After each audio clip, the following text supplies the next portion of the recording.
पवित्र गंगा नदी के किनारे एक गहरी बातचीत हो रही थी।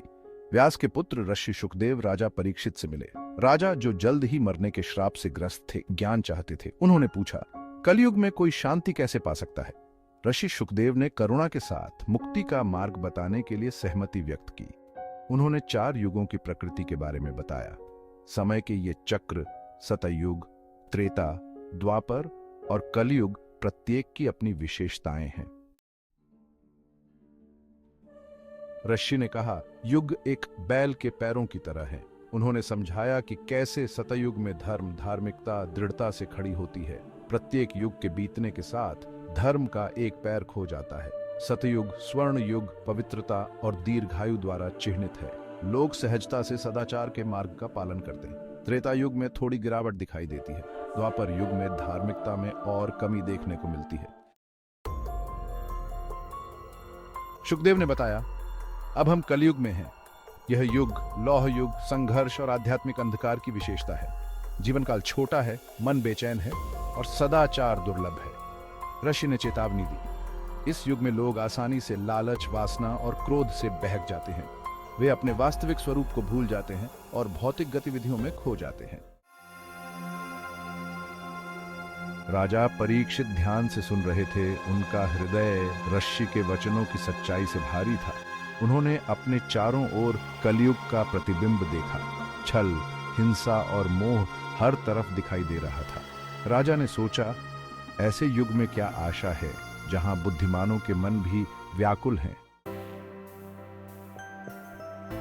ऋषि शुकदेव ने राजा की निराशा को भांपते हुए आशा की किरण दिखाई।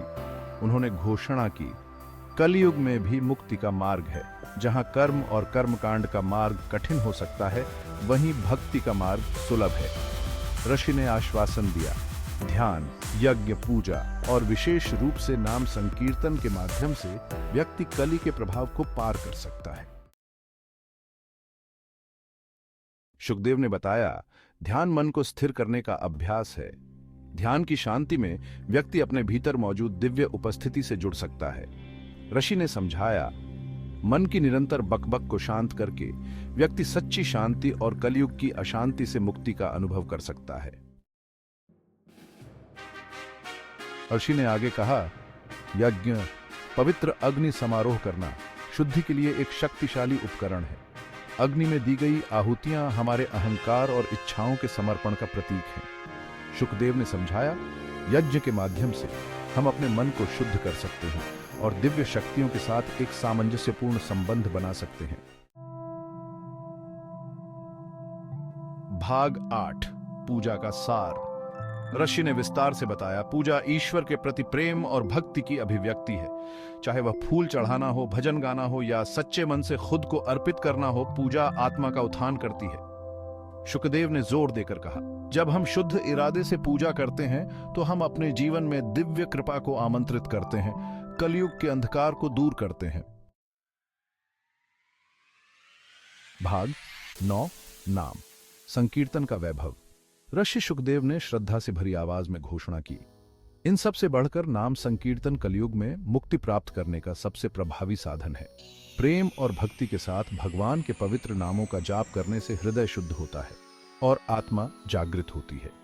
ऋषि ने समझाया, दिव्य नाम केवल शब्द नहीं है, बल्कि शुद्ध चेतना के स्पंदन है। उनका जाप करके हम सीधे परमात्मा से जुड़ते हैं। भाग 10, कृष्ण के गुणों की महिमा। ऋषि शुकदेव ने भक्ति से ओतप्रोत हृदय से श्री कृष्ण के नामों की अद्वितीय महिमा के बारे में बताया।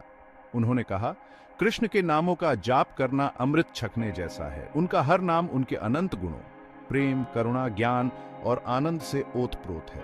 ऋषि ने पुष्टि की, कृष्ण के नामों के अमृत में खुद को विसर्जित करके हम अपने मन को शुद्ध करते हैं, अपने दिलों को जगाते हैं और कलयुग की चपेट से ऊपर उठते हैं।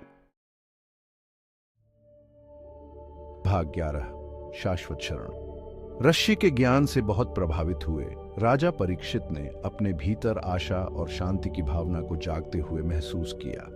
उन्होंने महसूस किया कि सबसे अंधेरे समय में भी दिव्य प्रकाश हमेशा सुलभ है। जैसे ही ऋषि शुकदेव ने अपना प्रवचन समाप्त किया, उन्होंने राजा परीक्षित को एक गहरा संदेश दिया। उन्होंने कहा, कलयुग में दिव्य नामों की शरण लें।